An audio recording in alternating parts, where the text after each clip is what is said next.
오늘은 10분 메시지 48번째 나갑니다. 첫 번째는 전에는요, 믿음 확인 1강을 했어요. 근데 오늘은 2강을 할 건데요. 이게 왜 중요하냐면, 신앙생활에서 제일 중요한 첫 번째 강조해야 되고, 배워야 되고, 뿌리내려야 될 것이기 때문에 그렇습니다. 먼저 믿음 확인 첫 번째는, 우리가 그냥 믿습니다가 아니라, 무엇을 믿냐라는 내용이 뭐냐라는 내용을 얘기했고요. 그리고 어떻게 믿냐라는 방법을 말씀드렸어요. 물론 이 믿음이 확신이 오기까지는 신앙생활을 오래 해야 돼요. 그래서 초신자들은 확신 가기가 사실은 시간이 좀 걸리죠. 근데 정확한 내용을 가지고 이게 믿음이다, 이게 믿음의 내용이다, 이걸 가지고 확신해야 된다라고 자꾸 강조해주면요, 정말 빨라요. 그리고 어떻게 믿는지 그 방법에 대해서 알려주면 믿음 확신하기가 사실은 굉장히 빠르죠. 막연하게 믿어라 라고 했기 때문에 사실상 이렇게 확신이 없었던 거죠. 왜 확신이 없다 그랬죠? 확신이 없는 이유? 이게 뭐라냐? 자꾸 지금 이 하나님, 하나님이란 단어를 사용함으로 인해서 말하자면 뭐든지 하나님 주권이야. 하나님 뜻대로 해야 돼. 하나님이 하실 거야. 이렇게 하나님 하면서 자기 자신이 믿음이 있다라고 착각을 하죠. 또 그 마음, 또 감정이죠. 사실은 이 감정으로 자꾸 그 믿음을 확인하기도 하죠. 그리고 자기 생각으로 또는 자기 체험으로 이런 것들로 믿음을 확인해왔기 때문에 사실상 어느 날 문제 앞에서는 흔들리죠. 확신이 없다는 그 자신들을 발견하게 되죠. 그리고 문제 붙들고 이제 기도하기도 하고요. 그래서 오늘 볼 것은요, 히브리서 11장, 요 히브리서 11장을 믿음의 장이라고 하죠. 믿음의 조상들의 믿음을 어떻게 믿었다라는 것을 쭉 내려와 있기 때문에. 근데 저는 히브리서 11장을 제목을 뽑는다면 저는 증거를 본 자들, 저는 이렇게 제목을 잡고 싶어요. 증거를 본 자들, 말하자면 실상을 본 자들, 이렇게 말해도 돼요. 왜냐하면 히브리서 11장 1절에 보면요, 믿음은 그 바라는 것들의 실상이에요. 그래요. 이 믿음은 바라고 있었는데 이것이 실상이 됐다, 이렇게 얘기를 해요. 근데 이 실상은 또 뭐냐면 보이지 않는 영적인 것을 증거한다. 보이지 않는 것을 증거한다 그래요. 근데 요거를 옛날에 제가 어떤 목사님이 설교하시기를 어떻게 하냐면요, 자기가 중고등학교 때인가 언제 이렇게 자전거를 갖고 싶었대요. 그래서 자전거를 가지고 계속 기도했더니 어느 날 자기 부모님들이 자전거를 사줬다면서 믿고 기도했더니 실상으로 정말 자전거가 왔다, 이렇게 설교를 하는데 이건 그 얘기가 아니에요. 믿음은 뭘 얘기하냐면요, 그리스도를 말해야 돼요. 그리스도. 믿음의 조상들이 그리스도 메시아 오실 것이라는 걸 그렇게 이제 기다렸잖아요. 그분이 실상이 된 게 예수죠. 예수님이 오셔서 그리스도 일을 하셨으니까 실상이 됐죠.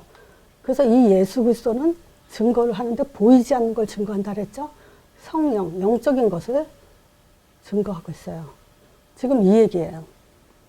그래서 히브리서 11장은 그냥 믿음으로, 아벨은 믿음으로, 아브라함은 믿음으로 그러는데 여기에 그리스도를 믿는 믿음으로 이렇게 붙여놔야 정확하게 더 믿음의 확신을 갖기가 좋죠. 그래서 그리스도는 실상이 됐죠. 그리고 그 실상이 예수인데 그 예수는 보이지 않는 것들을 증거하는. 그래서 예수 이름으로 성령의 역사한다는 그거를 이 성령의 역사, 보이지 않는 것을 뭘로 본다? 예수 이름으로 본다. 이제 이 얘기란 말이죠. 자, 그래서 여기서 이제 그 히브리서 본 김에 제가 히브리서에서 참 좋아하는 구절이 뭐가 있냐면요, 27절이에요. 11장 27절. 여기에 이제 24절부터 모세에 대한 얘기가 나와요. 24절부터 믿음으로 모세는 장성하여 이제 그 공주의 아들이라고 칭함을 거절하고 뭐 쭉 나오거든요. 근데 모세에게는 뭐 얘기냐면 믿음으로 애굽을 떠나 임금의 노함, 바로가 노한 것을 무서워하지 않고 곧 보이지 않는 것을, 예수님은 오실 거라고 생각했는데 안 보였죠. 근데 곧 보는 것 같이 믿었다 그래요. 요게. 자, 이 믿음이죠. 보는 것 같이 믿었다. 근데 어떡하죠? 어떻게 보는 것 같이 믿죠? 증거를 가지는 것이 바로 본 거예요. 그래서 증거를 가진 믿음은 보면서 믿는 거죠. 자, 그래서 오늘 믿음 확인 두 번째는 뭐냐면요. 제가 복음, 기도, 응답이라는 걸 가지고 지금 믿음 확인 두 번째로 나가요. 근데 믿음을 뭘로 확인하냐? 복음으로 확인해요. 그리고 기도로 확인해요. 그리고 응답으로 확인해야 된다, 이 얘기예요. 복음은 말씀이에요. 기도, 응답은 전도. 그러니까 우리가 말씀, 기도, 전도, 말씀, 기도, 전도 얘기하잖아요. 바로 그것이 결국은 믿음 확인이라는 얘기죠. 그래서 우리가 이 복음, 즉 말씀을 간단하게 믿음은 진짜 복잡한 게 아니에요. 딱 한 가지예요. 선악과 먹지 마라. 이게 말씀이죠. 안 먹도록 생각해서 늘 떠나지 않는 게 기도예요. 그리고 안 먹은 결과가 응답이에요. 왜냐? 안 먹으면 하나님이 모든 걸 다 보장해 주거든요. 인도하고 응답 주고 모든 축복을 다 주죠. 그렇기 때문에 사실상 진짜 우리가 결론 나야 될 것이 바로 선악과 먹지 마라. 즉 이제는 창세기 3장 15절이죠. 선악과 범죄 후에 바로 주신 답은 이게 하나예요. 그래서 여기에서 말씀, 기도, 전도가 나와야 돼요. 복음, 기도, 응답이 나와야 돼요. 그래서 그거를 우리가 지금 그대로 복음, 기도, 응답, 말씀, 기도, 전도 이렇게 되기 위해서 지금 여인의 후손, 하나님의 아들이죠. 자, 이거를 첫 단추를 껴야 돼요. 히브리서 1장 2절에 여기에 히브리서 기자가 이 얘기하죠. 옛적의 선지자들로 여러 부분과 여러 모양으로, 구약에는 여러 부분과 여러 모양, 여러 부분은 뭐냐면 뭐 성경이죠. 모세오경부터 뭐 역사서, 시가서, 예언서 이런 것도 구약 성경을 이렇게 큰 도막으로 자르면 그렇게 나눠지는데 거기에 모두 뭐냐? 아들에 대해서 얘기했다 그래요. 그리고 여러 모양은 뭐냐면 꿈, 천사, 뭐 예언, 신현, 하나님이 직접 나타나시기도 하고 이런 모양으로 지금 뭘 얘기하냐? 아들에 대해서 얘기했다는데 여기에 정확하게 뭐라냐면 이 모든 마지막 날에 그 아들로 우리에게 말씀하시니라. 이 아들이 말씀이에요. 아들 빼놓고는 말씀이 없어요. 아들로 우리에게 만나주시고 대면하시고 상대를 해주세요. 자, 그러니까 이 아들 가지고 무슨 말씀을 하려고 그러냐. 나를 알아라. 이 말씀 하시려고 그래요. 그렇죠? 왜 아들 보냈어요? 하나님 보이지 않잖아요. 그러면 자기를 드러내셔서 자기를 알게 해야죠. 그리고 믿으라고 해야 되죠. 보이지 않는 하나님을 어떻게 믿겠어요? 하나님이 어떻게 자기를 믿게 하겠어요? 그래서 믿게 하기 위해서 사단이 따라 할 수 없는 방법. 많은 종교들이 유치하게 꿈으로 환상으로 뭐 여러 체험으로 만나는 그런 이상한 그 귀신들이 하는 그런 수준이 아니라 자기 아들을 보내서 자기를 알도록 하신 거예요. 그리고 그 아들을 통해서 십자가의 죽으심으로 우리의 참 제사장이 되시는데 요걸 가지고 뭐냐? 내 마음을 알아라. 이 목적이죠. 물론 십자가는 뭐죠? 하나님의 사랑의 증표기도 하죠. 피로써 우리의 사랑을, 자기의 사랑을 확증한 사건. 그 사랑이 얼마나 큰지를 그 마음을 알라는 거죠. 그리고 부활하셔서 사단의 머리를 박살내심으로 인해서 뭘 하냐면 내 뜻을 알아라. 하나님의 뜻은 뭐죠? 이 땅에 하나님 나라가 임해서 모든 흑암이 꺾이는 게 하나님 뜻이에요. 자, 지금 요게 사도행전 1장 1절 그리스도죠. 이 그리스도가 창세기 2장 7절에 생기예요. 하나님의 사람을 흙으로 지으시고 나서 그 코에 생기를 불어넣으셨다는데 그 생기가 바로 이 말씀이에요. 그 말씀은 어떤 말씀이냐? 그리스도의 말씀이죠. 그래서 그리스도를 불어넣어줬다 이렇게 얘기해도 돼요. 생기를 불어넣어줬다. 그래서 어떻게 했냐? 하나님의 형상이 되게 한 거예요. 영적 존재가. 하나님의 영을 가진 존재. 이렇게 하나님은 우리에게 선지자, 제사장, 왕의 기능을 갖는 하나님의 형상대로 우리를 창조하신 것을 그리스도를 통해서 회복을 시킨 거죠. 자, 그래서 이 그리스도를 우리가 이 그리스도가 지식이 될 수가 있어요. 또 신학교에서도 선지자, 제사장, 왕 배우거든요. 근데 뭐를 빠지냐면 창세기 3장 문제가 빠져요. 요거를 빼놓은 그리스도는 지식이 돼요. 그래서 이 문제를 가지고 그리스도를 강조해야 우리가 왜 믿어야 되는 이유를 분명히 알게 되죠. 이 창세기 3장은 뭐죠? 하나님 만나지 못한 거예요. 하나님 떠난 거예요. 하나님 떠난 상태죠. 그러니까 절대 하나님의 보호를 받을 수가 없는 상태를 말하죠. 죄의 상태예요. 그래서 재앙을 피할 수가 없어요.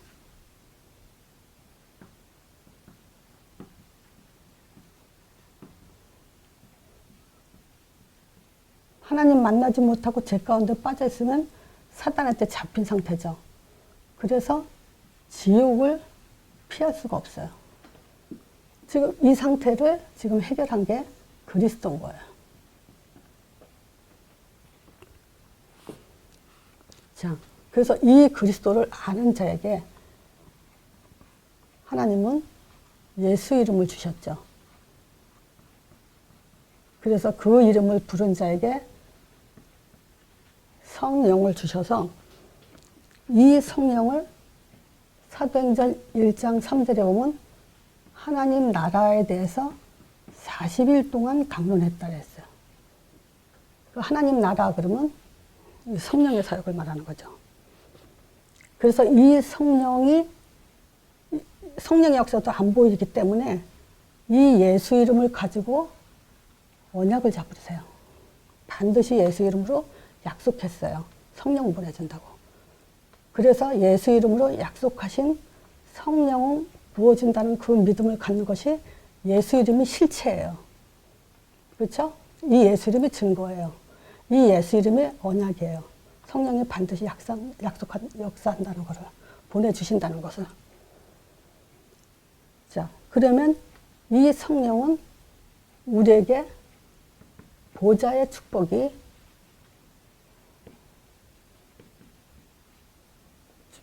임하는 거죠. 이 보좌는 누가 있죠?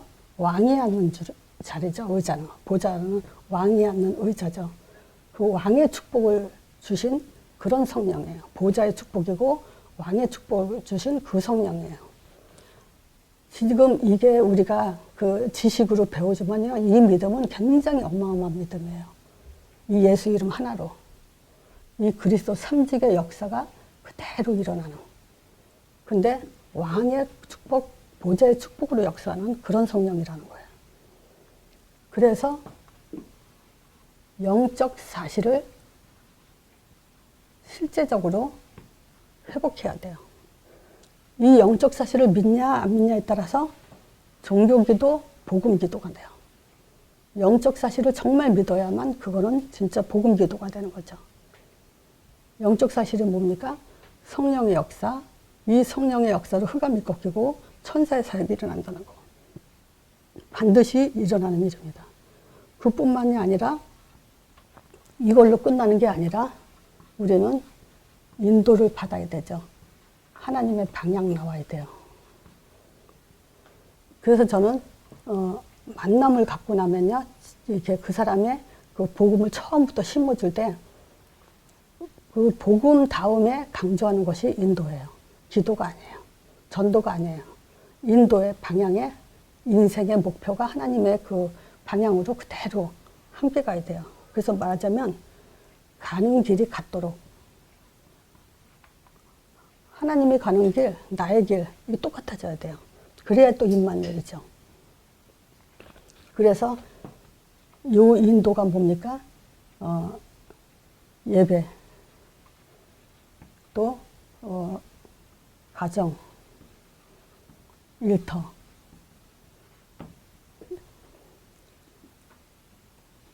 이 예배는 교회에서 이제 그 예배를 드리죠, 우리가. 물론 이 예배라는 건 두세 사람이 모인 것도 하나님이 함께 한다고 예배도 예배죠. 예수 이름이 있는 곳이 다 예배죠. 그렇지만, 땅끝을 가기 위해서는 교회라는 시스템이 필요하죠. 생명 살리게 해서. 자, 그래서 이 교회에서 전도의 역사가 일어나게 돼 있죠. 혼자 개인이 아무리 메시지 좋아도요, 하나님은 교회를 통해서 확산을 시키기 때문에 어차피 우리는 한 사람이 모이든 두 사람이 모이든 이게 점점 사실은 교회가 되죠. 자, 그래서 이 전도의 역사, 즉 사도행전 2장 8절 뭐죠? 오직 성령이 너에게 임하시면 그랬잖아요. 그럼 권능을 받고 그랬죠. 그러면 예루살렘과 온 유대와 사마리아 땅까지 내 증인이 되리라 그랬었잖아요.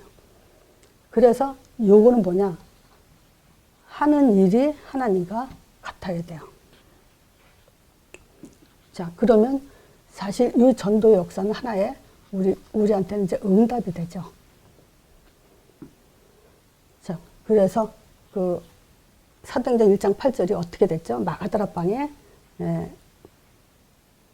사도행전 2장 1절에서 47절 요 역사가 이제 교회의 응답으로 일어나게 됐죠. 성도의 응답, 개인의 응답도 되고요. 교회의 응답도 돼요.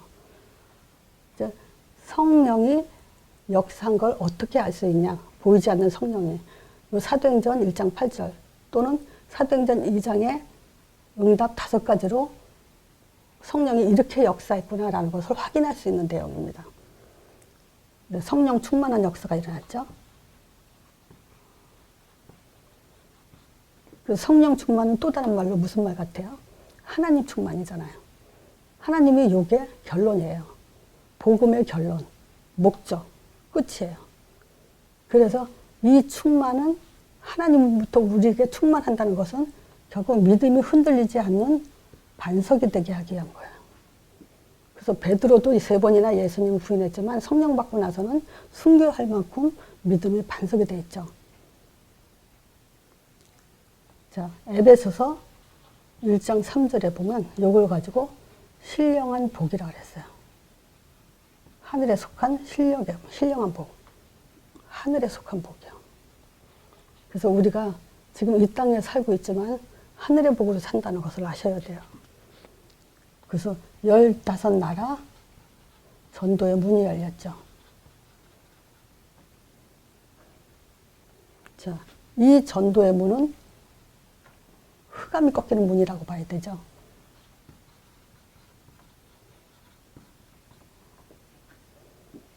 또 말씀 성취. 전도의 문이 열리니까 당연히 말씀 성취가 일어나죠. 그럼 말씀 성취 일어날 때 어떤 일이 벌어지죠? 예수가 그리스도다. 이 복음이 선포되는 그 시간에 하늘문이 열리죠. 자, 여기까지만 받들어야 돼요. 요게 말씀이고요. 요게 영적 사실을 기도고 요게 지금 응답이에요. 그리스도 고백하는 자에게 반석 같은 대교에 응부의 권세가 이기지 못하고 천국 열쇠 준다 그랬잖아요. 여기 사도행전을 보니까 진짜 이 장에 요 3가지 응답 주셨잖아요. 그래서 우리는 이 응답을 받고 사는 그런 제자들이죠. 자, 그래서 이게 복음, 기도, 응답, 말씀, 기도, 전도. 요게 하나가 돼야 되는 거죠. 그래서 우리의 믿음은 요게 돼야 믿음이다라고 말할 수 있는 거예요. 그래서 전도가 어렵다, 성령 인도가 어렵다, 그냥 지속만 하세요. 그러면 그건 되게 돼 있습니다. 그래서 예루살렘 떠나지 말고 내게 아버지가 약속하고 기다려라. 떠나지 말고 기다려라. 붙어 있어라. 그러면 요한복음 15장에도 나는 포도나무에 너희는 가진 이로 붙어만 있으라 했잖아요. 붙어 있으면 되게 돼 있어요, 복음은. 자, 그래서 요게 된 사람들이 제자가 되고 이 제자들 통해서 이제 현장이 정복이 됐죠. 그래서 문제가 있다. 그 문제 가지고 요 기도를 그대로 하세요. 그러면 지금 이 기도를 하고 있는 사람들은 복음, 기도, 응답 속에 들어와 있는 거고 받고 있는 겁니다. 또 갈등이 있다. 사실 갈등 같은 경우는 내가 해결해야 돼요. 내가 선택해야 돼요. 내가 갈등을 빨리 결정을 져야 돼요. 갈등이 없어지도록. 뭐 갈등 해결해 주세요. 그게 아니죠. 자, 그러면 정말 요게 지금 내 답이 됐다. 그러면 확신 가질 수 있는 성경 구절을 제가 또 확인해 드릴 테니까 요거를 꼭 찾아보세요. 전도서 2장 21절에 여기에 어떤 사람은 그 지혜와 지식과 재주를 써서 수고하지만 그 얻은 것은 수고 아니한 자에게 업으로 준다 그래요. 불신자들이 아무리 수고하지만요, 그거 다 전도자에게 주게 돼 있어요. 또 2장 26절에도 하나님이 기뻐하는 자 누구겠어요? 요게 일치가 되는 사람이요. 기뻐하는 자에게는 지혜와 지식과 희락을 주나 죄인에게는 노고를 주시면서 저로 모아서 싹 해가지고 하나님 기뻐하는 자에게 주게 됐다 그래요. 그러니까 뭐냐면 바로 복음, 기도, 응답이 일치된 사람 중심으로 하나님은 모든 것을 움직이게 돼 있다. 그 내용입니다. 그래서 그 성경 구절을 한번 읽어보시고 정말 복음, 기도, 응답이 일치되는 기도가 되고 정말 여기에 대한 확신이 들어가는 그런 믿음 확인이 되는 제자가 되길 바랍니다.